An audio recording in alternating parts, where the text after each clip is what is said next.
নমস্কাৰ সকলোকে স্বাগতম জনাইছো আসাম কেৰিয়াৰ পইণ্ট ইউটিউব চেনেলৰ অন্য এটা নতুন ভিডিঅ' লৈ বন্ধুসকল আজিৰ ভিডিঅ'টোত আমি আপোনালোকৰ অহা 29 তাৰিখে অনুষ্ঠিত হ'ব লগা গ্ৰেড 3 বিএ পাছ লেভেলৰ এক্সামৰ বাবে প্ৰয়োজন হোৱাকৈ কেইটামান অতিকৈ গুৰুত্বপূৰ্ণ প্ৰশ্ন আলোচনা কৰিবলৈ ওলাইছো তো আপোনালোকে যিসকলে 29 তাৰিখে অনুষ্ঠিত হ'ব লগা এক্সাম দিব তেওঁলোকৰ বাবে এটো এটা অতিকৈ গুৰুত্বপূৰ্ণ ভিডিঅ' হ'ব পাৰে সেই ভিডিঅ'টো হেকলৈকে ভালদৰে চাই থাকক প্ৰথম প্ৰশ্নটো হৈছে who is the first Indian to receive an honorary knighthood under King Charles III অৰ্থাৎ তৃতীয় চাৰ্লছৰ ৰজাৰ অধীনত সন্মানীয় নাইটৰ পদ লাভ কৰা প্ৰথমজন ভাৰতীয় কোন আছিল ইয়াৰ শুদ্ধটো অপচন সি সুনীল ভাৰতী মিত্তল তো সুনীল ভাৰতী মিত্তল এগৰাকী ব্যৱসায়ী আছিল আৰু তেওঁ নিগম ভাৰতী এন্টাৰপ্ৰাইজেছৰ প্ৰতিষ্ঠাতা তথা অধ্যক্ষ আছিল নেক্সট কোৱেশ্চনটো হৈছে Who is the present chairman of APSC? অৰ্থাৎ বৰ্তমান APSC ৰ অধ্যক্ষ কোন হয় মোস্ট ইম্পৰ্টেন্ট কোৱেশ্চন হয় সকলোৱে জানিব লাগে তো অপচন এটো হৈছে শুদ্ধ উত্তৰ ভাৰত ভূষণ দেৱ চৌধুৰী তো ভাৰত ভূষণ দেৱ চৌধুৰী হৈছে বৰ্তমান APSC ৰ অধ্যক্ষ নেক্সট কোৱেশ্চনটো হৈছে Who is the author of জালকোটা জুই জালকোটা জুইৰ লেখক কোন মনোবল ইয়াৰ শুদ্ধ উত্তৰটো অপচন এ নয়নজ্যোতি শৰ্মা তো আপোনালোকে কোৱেশ্চনসমূহ কিন্তু ভালদৰে চাই যাব কাৰণ আপোনালোকে এক্সামৰ আগত ভিডিঅ'সমূহ চাই তাৰ পিছতে এক্সামৰ দিনাখনি গৈ পিনে আপোনালোকৰ একো কমন নপৰিব কাৰণ এটা ভিডিঅ'ত আপোনালোকৰ কি কমন পৰিব গোটেইখিনি ভিডিঅ' চাই যাব তাৰ পৰাহে কমন পৰিব তো সেইকাৰণে ভালদৰে মনত ৰাখি যাব আৰু এক্সামৰ দিনালৈকে আপোনালোকে সিৰিজটো ভালদৰে চাই থাকিব ডেইলি আপোনালোকৰ ভিডিঅ' আপলোড কৰা হয় তো অকল যদি আপোনালোকে এক্সামৰ আগদিনাখনি চাই যায় তেনেহলে আপোনালোকৰ কোপা কমন পৰিব তো কি কৈছে আমি গম পালো এতিয়া জালকটা জুইৰ যিজন লেখক এজন আছে Nayanjyoti Sharma Next question to solve. Which state hosted the 2024 Khelo India Youth Games? অৰ্থাৎ কোনখন ৰাজ্যই 2024 চনৰ খেলো ইণ্ডিয়া যুৱ গেমছ আয়োজন কৰিছিল আমি সকলোৱে জানো অপচন ডি টো হ'ব শুদ্ধ উত্তৰ তামিলনাডু তো ইয়াত মহাৰাষ্ট্ৰই শীৰ্ষস্থান লাভ কৰিছিল মোৰ কিটো 2024 চনৰ যেটো খেলো ইণ্ডিয়া ইউথ গেমছ হৈছিল তাত মহাৰাষ্ট্ৰই শীৰ্ষস্থান লাভ কৰিছিল আৰু তামিলনাডুৱে দ্বিতীয় স্থান লাভ কৰিছিল অনুষ্ঠিত হৈছিল তামিলনাডুতে কিন্তু ই সেকেন্ড পজিশন পাইছিল আৰু মহাৰাষ্ট্ৰই ফাৰ্স্ট পজিশন পাইছিলে নেক্সট কোৱেশ্চন তো চাওক What is the name of the woman robot astronaut that will fly into space ahead of ISRO's Gaganyaan mission তো ইছৰোৰ গগনয়ান মিছনৰ পূৰ্বে মহাকাশলৈ উৰা মাৰিব পৰা মহিলা ৰবট মহাকাশচাৰীৰ নাম কি ইয়াৰ শুদ্ধটো অপচন সি ব্যোম মিত্ৰ তো ইষ্টৰ গগনয়ান অভিযানৰ পূৰ্বে মহাকাশলৈ উৰা মাৰিব পৰা মহিলা ৰবট মহাকাশচাৰীটো হৈছে ব্যোম মিত্ৰ নেক্সট কোৱেশ্চনটো হৈছে At whose persuasion did Gandhi go to Champaran to lead the peasants movement তো কাৰ বুজাবুজিত গান্ধীয়ে কৃষক আন্দোলনৰ নেতৃত্ব দিবলৈ চম্পাৰণলৈ গৈছিল তো ইয়াৰ শুদ্ধটো অপচন সি ৰাজকুমাৰ শুক্লাৰ নেক্সট কোৱেশ্চনটো হৈছে Who has written the book Why I Am Atheist মই নাস্তিক কিয় এই গ্ৰন্থখন কোনে লিখিছিল ইয়াৰ ৰাইট আনসাৰটো অপচন ডি ভগত সিং তো মনত ৰাখিব 1930 তেওঁ লাহোৰ কাৰাগাৰত থাকি এই গ্ৰন্থখন ৰচনা কৰিছিল আৰু তেওঁৰ মৃত্যুৰ পিছত 1931 চনৰ 27 ছেপ্টেম্বৰত লালা লাজপত ৰায়ৰ ইংৰাজী সাপ্তাহিক The People এই ৰচনাখন প্ৰকাশ পাইছিল নেক্সট কোৱেশ্চনটো হৈছে Which Sikh Guru was executed by the order of Jahangir জাহাংগীৰৰ আদেশত কোনজন শিখ গুৰুক ফাঁসি দিয়া হৈছিল ইয়াৰ শুদ্ধটো অপচন এ গুৰু অৰ্জুন দেৱ 1606 খ্ৰীষ্টাব্দত মনত ৰাখিব 1606 খ্ৰীষ্টাব্দত জাহাংগীৰৰ আদেশত গুৰু অৰ্জুন দেৱক ফাঁসি দিয়া হৈছিল Next question to is the third battle of Panipat 1761 was fought between Panipator ji titiyo juddho 1761 চনত সংঘটিত হৈছিল আৰু কাৰ মাজত সংঘটিত হৈছিল আমাক কোৱেশ্চনটো ধৰিছে তো আমি সকলোৱে জানো অপচন সি টো হ'ব শুদ্ধ উত্তৰ মাৰাঠা এণ্ড আহমদ শাহ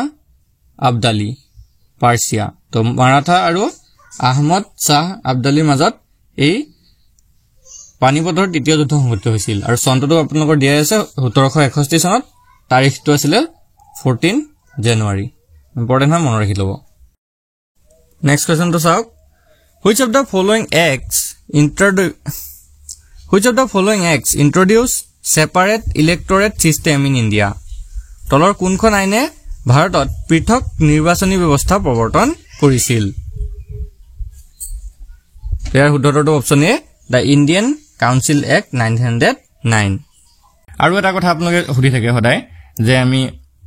আপোনালোকে যিবিলাক জিকে দিছে এইবিলাক কমন নপৰে তো জিকে আপোনালোকে কমন কেনেকৈ পৰিব অকল নোটছ বিলাক যিবিলাক আছে পিডিএফ বিলাক আপোনালোকে চালে নহব এমসিকিউ বিলাক চালে আপোনালোকে অলপ কমন পেলাব নোৱাৰে আপোনালোকে কিতাপো পঢ়িব লাগিব তো জিকে দিন আছে এতিয়া আপোনালোকৰ 29 তাৰিখলৈকে প্ৰায় 10-12 দিন সময় আপোনালোকৰ হাতত আছে তো এই 10-12 দিনত আপোনালোকে খুব ভালকে পঢ়ক কিছুমান নোটছ আপোনালোকে পঢ়িব পাৰে ডিটেইলছত কিছুমান আপোনালোকে কিতাপ চাব পাৰে তো আমি কিছুমান কিতাপৰ নোট বনাইছো আপোনালোকৰ কাৰণে ডিটেইলছত পাই যাব আপোনালোকে সব বস্তু ডিটেইলছত উইথ এমসিকিউ তো প্ৰথমতে আপোনালোকে ডিটেইলছটো পঢ়ি তাৰ পিছত এমসিকিউ যদি পঢ়ে নহয় তাৰ পিছত চাব আপোনালোকৰ বহুত তাৰ পৰা কমন পৰি যাব আৰু আসামিজ আৰু ইংলিশ এই দুইটা ল্যাঙ্গুৱেজতে আপোনালোকে এই নোটছ বিলাক পাই যাবগে তো চাওক যেটো গ্ৰেজুৱেট লেভেলৰ এক্সাম হ'বলৈ গৈছে 29 তাৰিখে তাৰ বাবে আমি কিছুমান নোটছ বনাইছো তো ইয়াতে চাওক কি বিষয় পাব জিকে এণ্ড সোশিয়েল ষ্টাডিজ জিকে আৰু সমাজ বিজ্ঞানৰ ভিতৰত কি থাকিব হিষ্ট্ৰি থাকিব geography polity economics environment science etcetera তাৰ ভিতৰত আৰু থাকিব বহুত থাকিব স্পৰ্টছ তো আছে বাকি বহুত সাবজেক্ট আছে গুটেখিনি লিখি থাকিলে আমাৰ বহুত জায়গা লাগি যাব তো এই গুটেখিনি বস্তু আসামিজ উইথ ইংলিশ যাৰ ইংলিশত লাগে ইংলিশত পাই যাব আসামিজত লাগিলে আসামিজত পাই যাব আৰু হিষ্ট্ৰি ভিতৰটো আসাম হিষ্ট্ৰি আছে আকৌ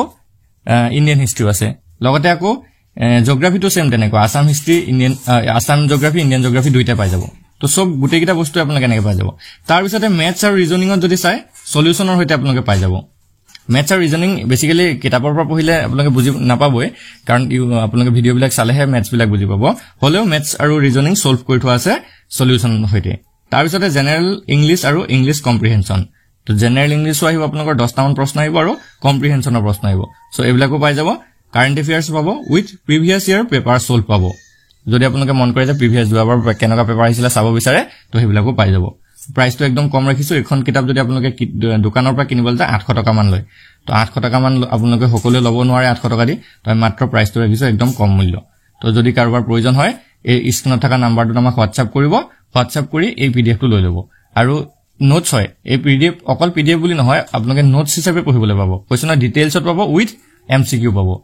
তো ডিটেইলছ খিনি পঢ়ি তাৰ পিছত এমসিকিউ টেষ্ট লগাব আৰু পৰীক্ষাৰ আগতে আমি কিছুমান মক টেষ্ট আপোনালোকৰ দি দিম সেই মক টেষ্ট বিলাকৰ জৰিয়তে আপোনালোকে নিজকে টেষ্ট কৰিব পাৰিব এতিয়া মক টেষ্ট নিদিও কাৰণ এতিয়া আপোনালোকে অকল মক টেষ্ট পঢ়ি থাকিলে কেনেকৈ হ'ব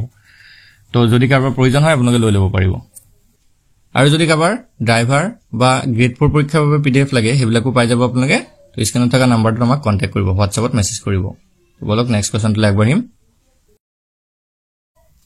next question among the following monarchs who has been described as Assam's Bikramaditya তলত দিয়া ৰজাসকলৰ ভিতৰত কাক অসমৰ বিক্ৰমাদিত্য বুলি কোৱা হয় মোস্ট ইম্পৰ্টেন্ট কোৱেশ্চন হয় ইয়াৰ শুদ্ধটো অপচন সি নৰনাৰায়ণক অসমৰ বিক্ৰমাদিত্য বুলিও জনা যায় নেক্সট কোৱেশ্চনটো চাওক where is the Nokrek Biosphere Reserve located Nokrek Biosphere Reserve ক'ত অৱস্থিত মনোকল ইয়াৰ শুদ্ধটো অপচন সি মেঘালয়ত Nokrek Biosphere Reserve অৱস্থিত নেক্সট কোৱেশ্চনটো দিছে which channel separates Andaman and Nicobar group কোনটো চেনেলে আন্দামান আৰু নিকোবৰ গ্ৰুপক পৃথক কৰিছে ইয়াৰ শুদ্ধটো অপচন এ 10 ডিগ্ৰী চেনেল তো 10 ডিগ্ৰী চেনেল বা 10 ডিগ্ৰী চেনেলে আন্দামান আৰু নিকোবৰক পৃথক কৰে next question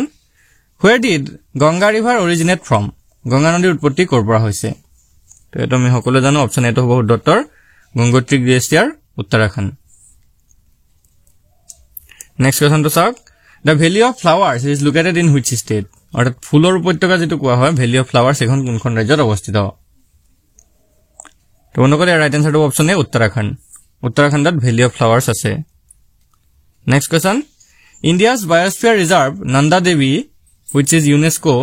World Heritage Site is located in which state তো biosphere reserve Nanda Devi যেটো UNESCO ৰ বিশ্ব ঐতিহ্য ক্ষেত্ৰ হয় হেখন কোনখন ৰাজ্যত অৱস্থিত অনুকলে ইয়াৰ শুদ্ধটো অপচন এ উত্তৰাখণ্ড তো নন্দা দেৱী উত্তৰাখণ্ডত অৱস্থিত নেক্সট কোৱেশ্চনটো হৈছে which union ministry launched the tomato grand challenge hackathon কোনখন কেন্দ্ৰীয় মন্ত্ৰালয়ে আৰম্ভ কৰিছে তো ইয়াৰ শুদ্ধটো option B ministry of consumer এফেয়াৰ্ছে next question Gandhi Sagar sanctuary is situated in which state or union territory Gandhi Sagar অভয়াৰণ্যখন কোনখন ৰাজ্য বা কেন্দ্ৰীয় শাসিত অঞ্চলত অৱস্থিত বন্ধুসকল ৰাইট আনসাৰটো অপচন চি মধ্যপ্ৰদেশত নেক্সট কোৱেশ্চনটো দিছে হুইচ ষ্টেট ইমপ্লিমেণ্টছ গোধন ন্যায় যোজনা কোনখন ৰাজ্যই গোধন ন্যায় যোজনা ৰূপায়ণ কৰে ইয়াৰ উত্তৰটো অপচন বি ছত্তীশগড়ে নেক্সট কোৱেশ্চনটো দিছে who was the creator of the Zikir song Zikir গীতৰ সৃষ্টিকৰ্তা কোন আছিল তো এইটো আমি সকলোৱে জানো বন্ধুসকল অপচন চি হ'ব উত্তৰ আজান ফকিৰ আমি জানো আজান ফকিৰে জিকিৰ গীতৰ সৃষ্টিকৰ্তা আছিল নেক্সট কোৱেশ্চনটো দিছে হোৱাট ইজ দ্য কাৰ্বি ঢোল কল কাৰ্বি ঢোলৰ নাম কি অপচন এটো হ'ব উত্তৰ চেং কাৰ্বিসকলৰ ঢোলৰ বাদ্যযন্ত্ৰটোক চেং বুলি কোৱা হয় নেক্সট কোৱেশ্চনটো হৈছে which of the following is not an air pollutant তলৰ কোনটো বায়ু প্ৰদূষক নহয় তো ইয়াৰ উত্তৰটো অপচন চি নাইট্ৰজেন গেছটো এয়াৰ পলিউটেণ্ট নহয় অৰ্থাৎ বায়ু প্ৰদূষক নহয় নেক্সট কোৱেশ্চনটো হৈছে Newton's first law of motion is the নিউটনৰ প্ৰথম গতিবিষয়ৰ নিয়মটো কি হয় বা নিউটনৰ প্ৰথম গতিবিষয়ৰ সূত্ৰটো কোনটো হয় তো আমি সকলোৱে জানো অপচন এটো হ'ব উত্তৰ ল অফ ইনাৰ্চিয়া অৰ্থাৎ এনেকা হ'ব পাৰে প্ৰশ্নটো নিউটনৰ প্ৰথম গতিবিষয়ক প্ৰথম সূত্ৰটোক আন কি নামেৰে জনা যায় তো এইটো হ'ব ল অফ ইনাৰ্চিয়া অৰ্থাৎ জড়তাৰ সূত্ৰ বুলি জনা যায় নেক্সট কোৱেশ্চনটো চাওক which of the following is a micronutrient of plants অৰ্থাৎ তলৰ কোনটো উদ্ভিদৰ অনুপুষ্টিকৰ পদাৰ্থ তো বন্ধুসকল ৰাইট আনসাৰটো অপচন ডি জিংক নেক্সট কোৱেশ্চনটো হৈছে the currency of the republic Maldives is Maldives গণৰাজ্যৰ মুদ্ৰাৰ নাম কি বা মুদ্ৰা কি ইয়াৰ উত্তৰটো অপচন ডি ৰুপিয়া মালদ্বীপৰ যিটো কাৰেন্সি বা মুদ্ৰা এইটোক ৰুপিয়া বুলি কয় নেক্সট কোৱেশ্চনটো হৈছে which of the following is not a river of northern India অৰ্থাৎ তলৰ কোনখন নদী উত্তৰ ভাৰতৰ নদী নহয় তো অপচন বি হ'ব উত্তৰ কৃষ্ণাখন উত্তৰ ভাৰতৰ নদী নহয় নেক্সট কোৱেশ্চনটো হৈছে which of the following produce by plants through photosynthesis তলৰ কোনটো উদ্ভিদে সালোক সংশ্লেষণৰ দ্বাৰা উৎপন্ন কৰে তো আমাক সুধিছে যে তলৰ কোনটো পদাৰ্থ উদ্ভিদে সালোক সংশ্লেষণৰ দ্বাৰা উৎপন্ন কৰে দিয়া আছে আমাক কাৰ্বহাইড্ৰেট প্ৰটিন ফেট আৰু ভিটামিনছ তো আমি জানো উত্তৰটো অপচন এ কাৰ্বহাইড্ৰেট তো উদ্ভিদে সালোক সংশ্লেষণৰ জৰিয়তে কি উৎপন্ন কৰে কাৰ্বহাইড্ৰেট উৎপন্ন কৰে তো উদ্ভিদৰ সালোক সংশ্লেষণ প্ৰক্ৰিয়াত কি প্ৰয়োজন হয় সেইকেইটাও জানিব লাগে আপোনালোকৰ পৰীক্ষাত আহি যাব পাৰে কাৰণ আপোনালোকে যিকেইটা ইজি বুলি ভাবি থাকিব সেইবিলাকে প্ৰশ্ন কিন্তু পৰীক্ষাত আহি যায় তো উদ্ভিদৰ সালোক সংশ্লেষণ প্ৰক্ৰিয়াত সূৰ্যৰ পোহৰ প্ৰয়োজন হয় কাৰ্বন ডাই অক্সাইড প্ৰয়োজন হয় আৰু সূৰ্যৰ পোহৰ লাগিলে তাৰ পিছত কি হয় পানীৰ প্ৰয়োজন হয় এইবিলাক পদাৰ্থ লগ লাগি সালোক সংশ্লেষণ প্ৰক্ৰিয়া সংঘটিত হয় উদ্ভিদৰ পাতত আৰু পাতত কি থাকে পত্ৰহৰিত বা ক্লৰোফিল থাকে তো এইবিলাক বস্তু উদ্ভিদৰ সালোক সংশ্লেষণৰ প্ৰয়োজন হয় নেক্সট কোৱেশ্চনটো কি দিছে চাওক what is the name of the Indira গান্ধীৰ সমাধি ইন্দিৰা গান্ধীৰ সমাধিৰ নাম কি এইটো আমি সকলোৱে জানিব লাগে অপচন বি হ'ব উত্তৰ শক্তিস্থল নেক্সট কোৱেশ্চনটো হৈছে in which year was the state of Madhya Pradesh form কোন চনত মধ্যপ্ৰদেশ ৰাজ্যখন গঠন হৈছিল তো বন্ধুসকল ৰাইট আনসাৰটো অপচন চি 1 নৱেম্বৰ 1956 ত 1956 চনৰ 1 নৱেম্বৰ তাৰিখে মধ্যপ্ৰদেশ ৰাজ্যখন গঠন হৈছিল আজি ভিডিঅ'ৰ শেষৰ প্ৰশ্নটো হৈছে who introduce green army for environment conservation অৰ্থাৎ পৰিৱেশ সংৰক্ষণৰ বাবে সেউজ সেনা বাহিনী কোনে প্ৰৱৰ্তন কৰিছিল ইয়াৰ উত্তৰটো অপচন চি অষ্ট্ৰেলিয়া চাওক পৰিৱেশ সংৰক্ষণ কৰিবৰ কাৰণে অষ্ট্ৰেলিয়াই সেউজ সেনা বাহিনী বুলি এটা সংগঠন প্ৰৱৰ্তন কৰিছিল তো বন্ধুসকল আজি ভিডিঅ'টো আপোনালোকৰ বাবে ইনফৰমেটিভ হলে ভিডিঅ'টো এটা লাইক কৰি দিব আৰু এনে ধৰণৰ ডেইলি ভিডিঅ'সমূহ পাই থাকিবলৈ আমাৰ চেনেলটো সাবস্ক্ৰাইব কৰি ল'ব আৰু কাষতে থকা বেল আইকনটো দবাই দিব ধন্যবাদ